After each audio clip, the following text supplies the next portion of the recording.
Halo, namaku Ida Baguswayan. Aku anak keturunan kasta Brahmana, kasta tertinggi di Bali. Nah, keluargaku itu hampir sepenuhnya sebagai pemuka agama. Awalnya, kasta ini pertama kali muncul di India, tepatnya sekitar masa kerajaan Gupta yang memerintah sekitar 320 sampai 467 Masehi. Berdasarkan catatan dari periode klasik, laki-laki dari kasta Brahmana melakukan pekerjaan selain melaksanakan tugas imamat atau mengajar tentang agama. Contohnya ada yang bekerja sebagai pejuang, pedagang, arsitek, pembuat karpet, dan bahkan petani.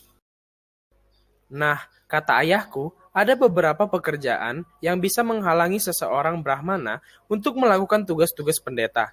Begini kira-kira perkataan ayahku ketika membahas hal itu. Nah, bagus. Kamu perlu tahu. Misalnya ayah punya tanah ini ya.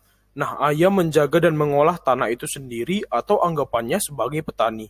Itu bisa dianggap terkontaminasi secara ritual dan nantinya ayah nggak bisa masuk imamat nanti. Begitu kira-kira kata ayahku. Jadi, sebagai seorang Brahmana, aku juga harus mencermati setiap peraturan yang ada, supaya nggak terkontaminasi nantinya. Sedari kecil, aku sudah diajarkan mengenai teks-teks agama seperti Weda, dan dewasa ini aku mulai mengajar anggota kasta lain tentang kitab suci.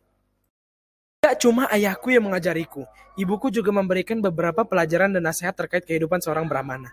Bagus, nanti kalau sudah besar, kamu harus bisa memimpin di pesta pernikahan atau acara penting lainnya seperti ayahmu itu. Nasihat ibu dengan tersenyum. Kita juga tidak boleh melakukan pekerjaan yang berkaitan dengan kematian ya nak, contohnya seperti membuat senjata. Ingat itu.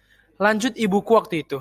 Ya, cukup banyak pertanyaan yang muncul di kepalaku tentang apa yang harus dilakukan dan tidak boleh dilakukan sebagai seorang Brahmana. Namun, aku harus terus belajar tentang hal itu hingga saat ini. Begitu kira-kira kehidupan seorang Brahmana.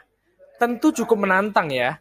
Seorang Brahmana tentu imannya harus kuat dan harus menahan diri terhadap godaan-godaan yang dilarang. Tapi, tentunya semua kasta harus tetap rukun.